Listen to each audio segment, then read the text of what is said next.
ಉಮಾದೇವಿಯವರೇ, ಈಗ ಯಾವುದೇ ರಾಜಕಾರಣಿಗಳಾಗಲಿ ಅದು ಯಾವುದೇ ಪಕ್ಷ ಆಗಿರಲಿ, ನಾನು ಜನರಲೈಸ್ ಮಾಡೋಕ್ಕೆ ಹೋಗೋದಿಲ್ಲ.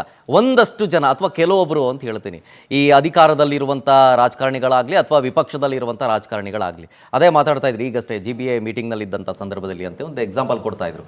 ಸೊ ಹಾಗೆ ಈ ಅಧಿಕಾರಿಗಳ ಮೇಲೆ ದರ್ಪ ತೋರಿಸೋದು ಎಷ್ಟು ಸರಿ? ಕೇವಲ ಇದೊಂದು ವಿಚಾರದಲ್ಲ ಅಷ್ಟೇ ಅಲ್ಲ, ಪೊಲೀಸ್ ಇಲಾಖೆಯಲ್ಲೂ ಮೂಗು ತೋರಿಸೋದು, ಕಂದಾಯ ಇಲಾಖೆಯಲ್ಲೂ ಮೂಗು ತೋರಿಸೋದು, ಅಲ್ಲಿ ಪ್ರೆಷರೈಸ್ ಆಗಿ ಎಷ್ಟು ಜನ ಸುಸೈಡ್ ಮಾಡ್ಕೊಂಡಿದ್ದಾರೆ, ಯಾವುದು ಕೂಡ ಅದು ನಿಲ್ಲಲ್ಲ, ಕೇಸ್ ಯಾವುದು ಕೂಡ ಎಲ್ಲ ಮುಚ್ಚೋಗ್ಬಿಡುತ್ತೆ.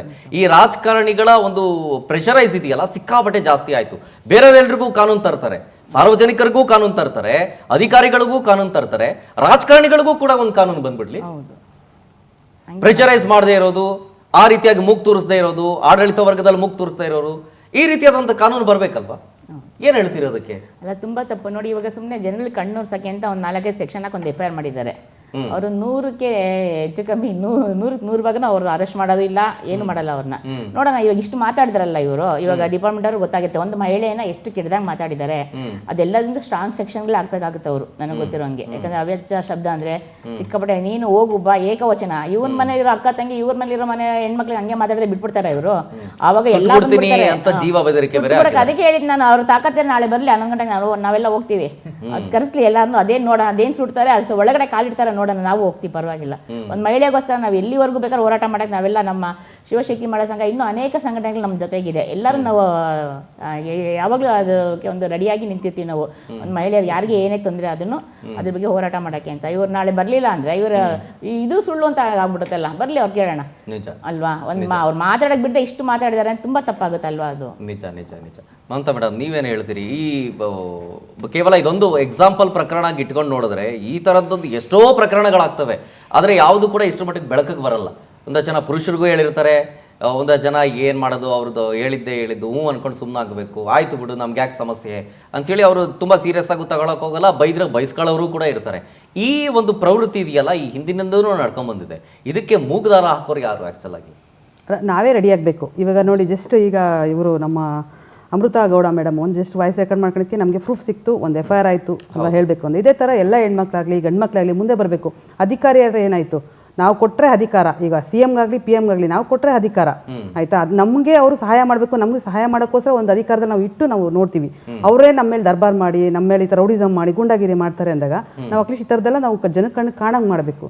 ನಮ್ಗೆ ಈ ಥರ ಅನ್ಯಾಯ ಆಗ್ತಿದೆ ಇಂಥ ವ್ಯಕ್ತಿಯಿಂದ, ಇವ್ರಿಗೂ ಶಿಕ್ಷೆ ಕೊಡಿ. ಯಾಕಂದರೆ ಕಾನೂನು ಯಾರಪ್ಪನ ಸೊತ್ತು ಅಲ್ಲ, ಈ ಕಾನೂನು ಅನ್ನೋದು ಎಲ್ಲರಿಗೂ ಒಂದೇ, ಎಲ್ಲರಿಗೂ ಈಗ ಸರಿಸಮವಾಗಿ ನ್ಯಾಯ ಬೇಕೇ ಬೇಕು. ಈಗ ನೋಡಿ, ರಾಜೀವ್ ಗೌಡ ಅಧಿಕಾರದಲ್ಲಿದ್ದಾನೆ, ಹಣ ಆಸ್ತಿ ಎಲ್ಲ ಇದೆ, ಅವನು ಬೇಕಾದಷ್ಟು ಇದೆ ಅಂತ ಅಂದ್ಬಿಟ್ಟು ಅವ್ನು ಅಂದಾಗೆಲ್ಲ ಅನ್ಸ್ಕೊಳಕ್ ಆಗಲ್ಲ ಆಯ್ತಾ. ಅವ್ನು ಕರೆಕ್ಟ್ ಆಗಿದ್ರೆ ಅವ್ನು ಹೇಳಿದ್ರೆ 35,000 40,000 ಓಡ್ದಲ್ಲಿ ಅವ್ನಿಗೆ ಸೋತ ಅಂದಾಗ ಅವ್ನ ಯೋಗ್ಯತೆ ಏನು ಅಂತ ಜನಕ್ಕೆ ಗೊತ್ತಿರುತ್ತೆ. ಅಂತವ್ನ ಬೆಳೆಯಕ್ಕೆ ಬಿಡಬಾರ್ದು. ಅಲ್ಲಿ ಏನ್ ಬರುತ್ತೋ ಅದನ್ನ ಕರೆಕ್ಟಾಗಿ ಅಲ್ಲೇ ನಿಭಾಯಿಸ್ಬೇಕು, ಗಂಡು ಮಕ್ಕಳಾಗಲಿ ಹೆಣ್ಮಕ್ಳಾಗಲಿ ನಿಲ್ಬೇಕು. Okay okay fine. Satyavani madam, ಈ ವಿಚಾರಕ್ಕೆ ಸಂಬಂಧಪಟ್ಟಂತೆ ಕಾಂಗ್ರೆಸ್ ಯಾಕೆ ಏನೂ ಕ್ರಮ ತೆಗೆದುಕೊಂಡಿಲ್ಲ? ಸುಮಾರು ಗಂಟೆಗಳಿಂದಲೂ ಕೂಡ ಎಲ್ಲ ಮಾಧ್ಯಮದಲ್ಲೂ ಇದೇ ವಿಚಾರ ಚರ್ಚೆ ಆಗ್ತಿದೆ. ಬೇರೆ ಏನೋ ಮಾತಾಡಿದ್ರು, ಬಾಯ್ ತಪ್ಪು ಏನೋ ಅಂದ್ರು, ಪಕ್ಷದ ವಿರುದ್ಧವಾಗಿ ಮಾತಾಡಿದ್ರು ಅಂತೇಳಿ ನೋಟಿಸ್ ಕೊಡ್ತಾರೆ, ಅವರನ್ನ ಪಕ್ಷದಿಂದ ಉಚ್ಚಾಟನೆ ಮಾಡ್ತಾರೆ, ಸಚಿವ ಸ್ಥಾನದಿಂದ ಕೆಳಗಿಳಿಸ್ತಾರೆ. ಇಷ್ಟೆಲ್ಲ ತೆಗೆದುಕೊಳ್ಳುವಂಥ ಕಾಂಗ್ರೆಸ್ಸು, ಹೈಕಮಾಂಡ್ ಪಕ್ಷ, ಶಿಸ್ತಿನ ಪಕ್ಷ ಅಂತ ಹೇಳುವಂಥ ಕಾಂಗ್ರೆಸ್ಸು ಯಾಕೆ ಈ ವ್ಯಕ್ತಿಯ ವಿರುದ್ಧವಾಗಿ ಏನೂ ಕ್ರಮ ತೆಗೆದುಕೊಳ್ಳೋದಕ್ಕೆ ಇನ್ನೂ ಕೂಡ ಮುಂದಾಗಿಲ್ಲ? ಯಾಕೆ ಮೀನಾಮೇಷ ಎಣಿಸ್ತಾ ಇದ್ದಾರೆ? ಸರ್, ಇದು ಮಹಿಳೆಯರಿಂದ ಗೆದ್ದ ಸರ್ಕಾರ. ಮಹಿಳೆಯರಿಗೆ 2,000 ರೂಪಾಯಿ ಫ್ರೀ ಬಸ್ಸು ಅಂತೆಲ್ಲ ತೋರಿಸಿ ಆಮಿಷಗಳನ್ನ ಕೊಟ್ಟು ನಾವು ಮಹಿಳೆಯರಿಗೆ ತುಂಬ ಪ್ರಾಮುಖ್ಯತೆ ಕೊಡ್ತಾ ಇದ್ದೀವಿ ಅಂತ ಹೇಳಿ, ಬೇರೆ ಎಲ್ಲ ಪಕ್ಷಗಳಿಗಿಂತ ಗ್ಯಾರಂಟಿ ಕೊಟ್ಟು ಮಹಿಳೆಯರಿಗೆ ತಗೊಂಡು ಮಹಿಳೆಯರನ್ನ ಅತ್ಯಂತ ನೀಚವಾಗಿ ನಡೆಸ್ಕೊಂತಿರೋದು ಇದೇ ಸರ್ಕಾರ. ಯಾಕೆಂದರೆ ಅಲ್ಲಿ ಹುಬ್ಳಿ ಕೇಸು ನೋಡಿದ್ದೀವಿ, ಸುಮಾರು ಕೇಸುಗಳು ನೋಡ್ತಾ ಇದ್ದೀವಿ. ನಮ್ಮ ಪರಮೇಶ್ವರ್ ಅವ್ರು ಏನು ಹೇಳ್ತಾರೆ ನನಗೆ ಗೊತ್ತಿಲ್ಲ, ಅವರ ಕಮಿಷನರ್ ಏನೋ ಹೇಳಿದ್ರು, ಹಾಗೆ ಹೇಳಿ ಎಲ್ಲ ತೇಲಾಕಿಸ್ತಾ ಇರ್ತಾರೆ. ಈಗ ಇಷ್ಟೆಲ್ಲ ಆದಮೇಲೆ ಇಮ್ಮಿಡಿಯೇಟ್ ಆಗಿ ಅವ್ರ ಮೇಲೆ ಆ್ಯಕ್ಷನ್ ತಗೋಬೇಕಾಗಿತ್ತು. ಎಲ್ಲ ಬ್ಯಾನರ್ಗಳನ್ನ ಇಮ್ಮಿಡಿಯೇಟ್ ಆಗಿ ತೆಗೆಸ್ಬೇಕಾಗಿತ್ತು. ಇವ್ರಿಗೆ ನಿಜವಾಗ್ಲೂ ಒಂದು ನ್ಯಾಯ ಧರ್ಮ, ನಾವು ಒಂದು ಸಮಾಜಕ್ಕೆ ಒಳ್ಳೇದು ಮಾಡ್ತೀವಿ, ಇದೊಂದೇ ಪರಿಸರಕ್ಕೇನು ಹಾನಿ. ಇದು ಇವರೆಲ್ಲ ಈ ಬ್ಯಾನರ್ಸು ಪರಿಸರಕ್ಕೆ ತುಂಬಾ ಹಾನಿ. ಎಷ್ಟು ಹಾನಿ ಆಗುತ್ತೆ ಅಂತ ಎಲ್ಲರಿಗೂ ಗೊತ್ತಿದೆ. ಬ್ಯಾನ್ ಆಗಿತ್ತು, ಮಿಷನ್ಸ್ ಎಲ್ಲ ನಾವು ಬ್ಯಾನ್ ಮಾಡಿಸ್ಲಿಕ್ಕೆ ವರ್ಕ್ ಮಾಡಿದ್ವಿ. ಅಂಥದನ್ನ ಇವ್ರಿಗೆ ನಿಜವಾಗ್ಲೂ ಏನಾದ್ರೂ ಮಾನ ಮರ್ಯಾದೆ ಅನ್ನೋದು ಇದ್ರೆ, ಮಹಿಳೆಯರಿಗೆ ಗೌರವ ಕೊಡ್ತೀವಿ ಅಂದ್ರೆ ಎಲ್ಲ ಬ್ಯಾನರ್ಸ್ ತೆಗ್ಸಾಕ್ಬೇಕು ಇಮಿಡಿಯೇಟ್ ಆಗಿ. ಒಂದು ಆತಂಕದ ವಿಚಾರ ಏನಂತಂದ್ರೆ, ಕಾಂಗ್ರೆಸ್ ಪಕ್ಷನೇ ಆಡಳಿತ ನಡೆಸ್ತಾ ಇರೋದು, ಕಾಂಗ್ರೆಸ್ ಪಕ್ಷದ ಈ ಮುಖಂಡನೇ ಈ ರೀತಿಯಾಗಿ ವರ್ತನೆ ಮಾಡಿತ್ತು, ಹಿಂಗೆಲ್ಲ ಅವಾಚ್ಯ ಶಬ್ದಗಳಿಂದ ಅಲ್ಲಿಗೆ ಕಾಂಗ್ರೆಸ್ ಆಡಳಿತದಲ್ಲಿ ಮಹಿಳಾ ಅಧಿಕಾರಿಗಳಿಗೆ ಅಥವಾ ಮಹಿಳೆಯರಿಗೆ ಸೇಫ್ ಇಲ್ವಾ ಅನ್ನೋ ಪ್ರಶ್ನೆನ ಎಷ್ಟೋ ಜನ ಮಾಡಿದ್ರಿ ಈಗಷ್ಟೇ. ಖಂಡಿತ ಸರ್. ಈಗ ನಾನು ಅದನ್ನೇ ಹೇಳ್ತಿರೋದು, ಮಹಿಳಾ ಅಧಿಕಾರಿಗಳೇ ನನ್ನ ಹತ್ರ ಪರ್ಸ್ನಲ್ ಆಗಿ ಬಂದು ಹೇಳ್ತಾ ಇದ್ದಾರೆ, ನೀನು ಸುಮ್ಮನೆ ಇರಮ್ಮ, ನೀನು ಕಂಪ್ಲೇಂಟ್ ಕೊಡ್ತೀಯ, ನನ್ನ ಪ್ರೆಷರ್ ನೀನು ಅರ್ಥ ಮಾಡ್ಕೋ ಅಂತ. ನನಗೆ ಗೊತ್ತಿರಲಿಲ್ಲ, ಇದನ್ನು ನ್ಯೂಸ್ ನೋಡಿರಲಿಲ್ಲ ನಾನು. ಅರ್ಥ ಮಾಡ್ಕೊಮ್ಮ, ನೀನು ಈ ಥರ ಕಾಟ ಕೊಡಬೇಡ, ಸುಮ್ಮನೆ ಇದ್ಬಿಡು ಅಂದರೆ ಮಹಿಳಾ ಅಧಿಕಾರಿಗೆ ಬೆಲೆ ಇಲ್ದ್ಮೇಲೆ ಏನು ಮಾಡ್ತಾ ಇದ್ದಾರೆ ಇವರು? ಅಂದ್ರೆ ಭಯ, ಅಕಸ್ಮಾತ್ ಕಂಪ್ಲೇಂಟ್ ಕೊಟ್ರೆ ಕಂಪ್ಲೇಂಟ್ ಸರ್ ಎಲ್ಲೋ ಮೂಲೆ ಕಡೆ ಟ್ರಾನ್ಸ್ಫರ್ ಮಾಡ್ಬಿಡ್ತಾರೆ ನಮ್ಮನ್ನ, ಮೂಲೆ ಕಡೆ ಟ್ರಾನ್ಸ್ಫರ್ ಮಾಡ್ತಾರೆ. ಈಗ ಕಂಪ್ಲೇಂಟ್ ಹೇಗಾಗಿದೆ ಅಂದ್ರೆ, ನಾವು ಒಂದು GBAಗೆ, ಈಗ ನಾವು ಬೆಂಗಳೂರು ಲೆವೆಲಲ್ಲಿ ನೋಡ್ತಾ ಇದ್ರೆ ನಾವು GBAಗೆ ಕಂಪ್ಲೇಂಟ್ ಕೊಡಬೇಕು. GBA ಹೆಲ್ಪ್ ಲೈನ್ಗೆ ಬ್ಯಾನರ್ಸ್ ಇದೆ ಅಂತ ಕೊಡಬೇಕು. ಕೊಟ್ಟಾಗ ನಮ್ಮ ಹೆಸರು ಗೌಪ್ಯವಾಗಿಡಲ್ಲ. ನಮ್ಮ ಹೆಸರು, ಫೋನ್ ನಂಬರು, ಅಡ್ರೆಸ್ಸು, ಲೊಕೇಶನ್ ಎಲ್ಲ ಕೊಡಬೇಕು. ಎಲ್ಲ ಕೊಟ್ಟ ಮೇಲೆ ತೆಗಿತಾರಾ? ಇಲ್ಲ. ಇವತ್ತು ಬೆಳಗ್ಗೆ ಫೋನ್ ಮಾಡಿದ್ದೀನಿ, ಯಾಕೆ ಸರ್ ತೆಗ್ದಿಲ್ಲ ಅಂದರೆ, ನೀವು ಹಾಕಿದ ತಕ್ಷಣ ತೆಗಿಲಿಕ್ಕಾಗಲ್ಲ, ಇನ್ನೊಂದು ವಾರ ಆಗಲಿ ನೋಡ್ತೀವಿ. ಇಂಜಿನಿಯರ್ಗಳು ಏನು ಹೇಳ್ತಾರೆ, ನಾವು FIR ಹಾಕಿದ್ವಿ, ಪೊಲೀಸ್ ಸ್ಟೇಷನ್ಗೆ ಹೋಗಿ ಕೇಳಿ. ಈ ರೀತಿನ ಸರ್ಕಾರ ಇರೋದು, ಇದನ್ನ ನಡೆಸ್ಕೊಳ್ಳೋದು ನನಗೆ ಅದೇ ಅರ್ಥ ಆಗ್ತಾ ಇಲ್ಲ. ಯಾಕೆಂದ್ರೆ DK ಶಿವಕುಮಾರ್ ಅವರು ನೋಡ್ಬೇಕು, ಇದು ತುಂಬಾ ದೊಡ್ಡ ಅಸಹ್ಯಕರವಾದ ಸಂಸ್ಕೃತಿ ಅಂತಾನೆ ಹೇಳಕ್ ಇಷ್ಟಪಡ್ತೀನಿ. ಉತ್ಕರ್ಷ್ ಅವರೇ, ಇಷ್ಟೊಂದೆಲ್ಲ ಆಗ್ತಾ ಇದ್ರು ಕೂಡ ಕಾಂಗ್ರೆಸ್ ಒಂದು ಚೂರು ಕೂಡ ಏನು ತುಟಿಕ್ ಪಿಟಿಕ್ ಅಂತ ಹೇಳಿ ಒಂದು ಕ್ರಮ ತೆಗೆದುಕೊಳ್ಳೋದಕ್ಕೆ ಮುಂದಾಗ್ತಿಲ್ಲ. ಏನು ಅವರೆಲ್ಲ ಈ ಸೀಟು ಕುರ್ಚಿ ಭದ್ರ ಮಾಡ್ಕೊಳ್ಳೋದಕ್ಕೆ ಬ್ಯುಸಿ ಆಗಿರೋದ್ರಿಂದ ಈ ಕಡೆ ಗಮನ ಹರಿಸ್ತಾ ಇಲ್ವಾ? ಅಷ್ಟು ಬೇಡ ಆಗೋಯ್ತಾ? ಅಷ್ಟು ನಿರ್ಲಕ್ಷ್ಯದ? ಅಲ್ಲ, ಅದು ಖಂಡಿತವಾಗ್ಲೂ ಸತ್ಯ. ಈಗ ನನಗೆ ಪ್ರಶ್ನೆ ಕಾಡ್ತಾ ಇರ್ತಕ್ಕಂಥದ್ದು ಏನು ಅಂತಂದ್ರೆ, ನಮ್ಮ ಮಹಿಳಾ ಆಯೋಗದ ಅಧ್ಯಕ್ಷರು ನಾಗಲಕ್ಷ್ಮಿ ಚೌಧರಿ ಬಹಳ ಗೌರವ ಇದೆ ಅವ್ರ ಬಗ್ಗೆ. ಎಲ್ಲಾ ವಿಚಾರದಲ್ಲಿ ಬಹಳ ಆಕ್ಟಿವ್ ಆಗಿ ಮಾತನಾಡ್ತಕ್ಕಂಥವ್ರು ಈಗ ಎಲ್ಲಿ ಹೋಗಿದ್ದಾರೆ ಅನ್ನೋಂಥ ಒಂದು ಪ್ರಶ್ನೆ ನಮ್ಗೆ ಉದ್ಭವ ಆಗ್ತಿರ್ತಕ್ಕಂಥದ್ದು. ನೀವು ಮುಖ್ಯಮಂತ್ರಿಗಳು, DCM ಬಿಟ್ಬಿಡಿ, ಮೊದಲು ಈ ವಿಚಾರದಲ್ಲಿ ಅವರಿಗೆ ಅವರ ಮಹಿಳಾ ಆಯೋಗದ ಶಕ್ತಿ ಏನು ಅಂತ ತೋರಿಸಬೇಕಾಗಿದ್ದು ಅದರ ಆಯೋಗದ ಅಧ್ಯಕ್ಷ. ಆದ್ರೆ ಇವತ್ತು ಅವರೇ ಕಾಣೆ ಆಗಿರ್ತಕ್ಕಂಥದ್ದು. ಮತ್ತೆ ಇಲ್ಲಿ ನೋಡಿ ಸರ್, ಬ್ಯಾನರ್ ಆಗ್ಲಿ ಮತ್ತೊಂದಾಗ್ಲಿ, ಈ ಮಾನಸಿಕತೆ ಇದೆಯಲ್ವಾ, ನಮ್ಮ ಸರ್ಕಾರ ಇದೆ, ನಮ್ಮ ಅಧಿಕಾರ ಇದೆ, ನಾವು ಏನ್ ಮಾಡಿದ್ರು ಮಾಡ್ತೀವಿ ಅನ್ನೋಂಥದ್ದು ಬಹಳ ಸ್ಪಷ್ಟವಾಗಿ ಆ MLA ಅಂದ್ರೆ ಡಿಫೀಟೆಡ್ ಕ್ಯಾಂಡಿಡೇಟ್ ಯಾರು ರಾಜೀವ್ ಗೌಡ ಇದ್ದಾರೆ ಅವ್ರ ಮಾತಲ್ಲಿ ಗೊತ್ತಾಗ್ತಾ ಇತ್ತು.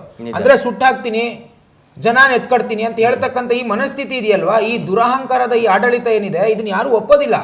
ಈ ಮನಸ್ಥಿತಿ ಇಟ್ಕೊಂಡು ನೀವು ಒಬ್ಬ KS ಆಫೀಸರ್ ಈ ರೀತಿ ಮಾತಾಡ್ತೀರಾ ಅಂತಂದ್ರೆ, ನಾಳೆ ಒಬ್ಬ ಸಾರ್ವಜನಿಕ, ಒಬ್ಬ ಮಹಿಳಾ ಏನೋ ಕಷ್ಟ ಹೇಳ್ಕೊಂಡು ಹೋದ್ರೆ ಯಾವ ರೀತಿ ನೀವು ಸ್ಪಂದಿಸ್ತೀರಾ? ಇದೇ ರೀತಿನ ನೀವು ವರ್ತನೆ ಮಾಡ್ತಕ್ಕಂಥದ್ದು.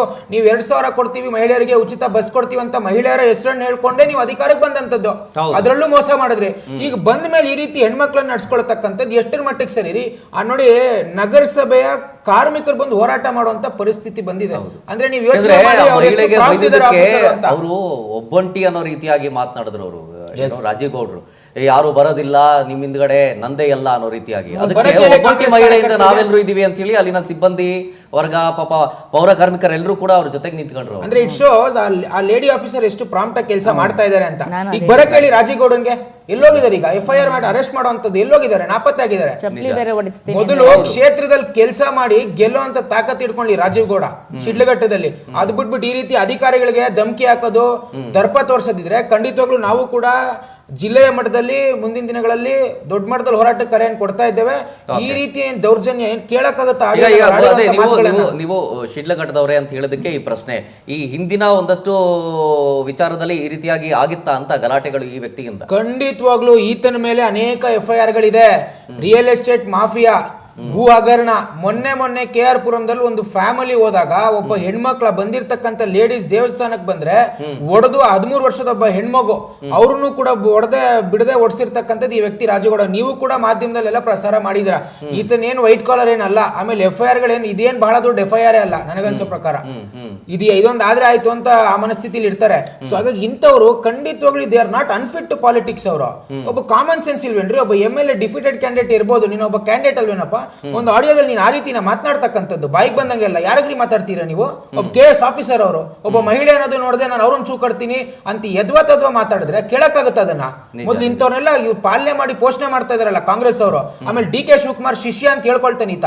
ಹೌದು. ಯಾವ ಆಧಾರದ ಮೇಲೆ ಇವರೆಲ್ಲರೂ ನೀವು ಬೆಳೆಸ್ತಿರ್ರಿ? ಯಾವ ಆಧಾರದ ಮೇಲೆ ಇವರೆಲ್ಲ ಒಂದು ಶಿಷ್ಯ ಅಂತ ಹೇಳ್ಕೊಳ್ತೀರಾ?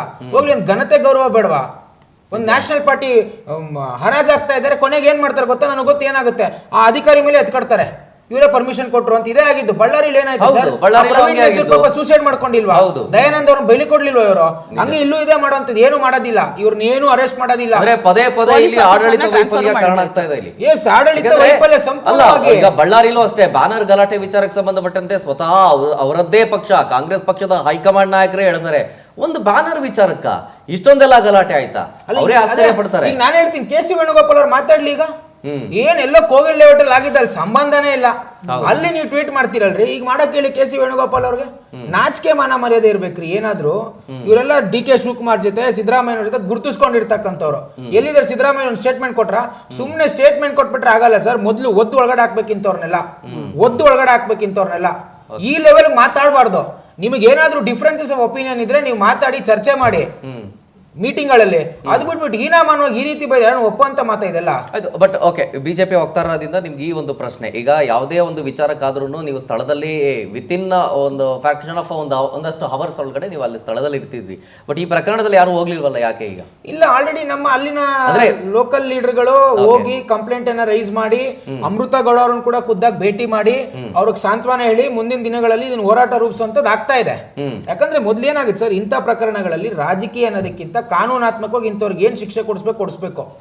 ಆ ನಂತರ ಹೋರಾಟಗಳನ್ನು ರೂಪಿಸುವಂತ ಕೆಲಸ ಖಂಡಿತವಾಗಿ ಆಗಲೇ ಮಾಡಿದ್ವಿ ಫೀಲ್ಡ್ ಅಲ್ಲಿ. Okay okay okay fine. Umadevi ಅವರೇ, ಈಗ ಈ ವಿಚಾರಕ್ಕೆ ಸಂಬಂಧಪಟ್ಟಂತೆ ಶುರುವಾಗಿದ್ದು ಎಲ್ಲಿಂದ ಅಂತಂದ್ರೆ ಅವರ ವೈಯಕ್ತಿಕ ರಾಜಕೀಯ ದ್ವೇಷ. ಪ್ರಮುಖವಾಗಿ ಅವ್ರ ಮಾತಲ್ಲಿ ಸ್ಪಷ್ಟ, ಅಲ್ಲಿನ MLA ಬ್ಯಾನರ್ ಹಾಕಿದ್ರೆ ಏನೋ ಕೇಳೋದಿಲ್ಲ, ನಮ್ ಬ್ಯಾನರ್ ಹಾಕಿದ್ರೆ ಹರಸಾಕ್ತೀರಾ ನೀವು ಅಂತೇಳಿ ಮಾತು ಶುರು ಮಾಡ್ತಾರೆ. ಸೊ ಅಂದ್ರೆ ಇದು ಅವರವರ ಬೇಳೆ ಬೇಯಿಸ್ಕೊಳ್ಳಕ್ಕೆ ಅಥವಾ ಅವರವರ ಒಂದು ರಾಜಕೀಯ ದ್ವೇಷದ ಹಿನ್ನೆಲೆಯಲ್ಲಿ ಬಲಿಪಶು ಆಗ್ತಾ ಇದಾರೆ ಅಧಿಕಾರಿಗಳು. ಹೌದು, ಯಾರು ಗುರುತಿಸ್ತಿಲ್ಲ ಅನ್ಸುತ್ತೆ. ಹಿಂಗೆಲ್ಲ ಆದ್ರೆ ಸ್ವಲ್ಪ ಗುರುತಿಸ್ಕೊತೀವಿ ನಾವು, ಹುಚ್ಚು ಇರ್ಬೋದು ಕೆಲವ್ರಿಗೆ, ಅದೆಲ್ಲ ಇರುತ್ತೆ. ಹೆಂಗಾದ್ರು ಮಾಡಿ ನಾವ್ ಹೆಸರು ಮಾಡ್ಬೇಕು, ಒಳ್ಳೆದ ಕೆಟ್ಟದ ಬೇಡ, ಒಟ್ನಲ್ಲಿ ನಮ್ದು ಹೆಸರು ಎಲ್ಲಾ ಕಡೆ ಇರ್ಬೋದು. 35,000 ಓಟಿನ ಸೋತಿದ್ದಾರೆ ಅಂದ್ರೆ ಆ ಶಿಡ್ಲಘಟ್ಟ ಜನಗಳಿಗೆ ಇನ್ನೂ ಇವ್ರು ಯಾವ್ಯಾವ ರೀತಿ ತೊಂದರೆ ಕೊಟ್ಟಿದೆ ಅಂತ ನಾವು ಯೋಚನೆ ಮಾಡ್ಬೇಕಾಗುತ್ತಲ್ವಾ. ಏನ್ ಸುಮ್ನೆ 35,000 ಓಟಿನ ಸೋಲೋದು ಅಂದ್ರೆ ಎಷ್ಟು ಅವಮಾನನೂ ಅಲ್ವಾ ಅದೆಲ್ಲ ಅವ್ರಿಗೆ. Okay okay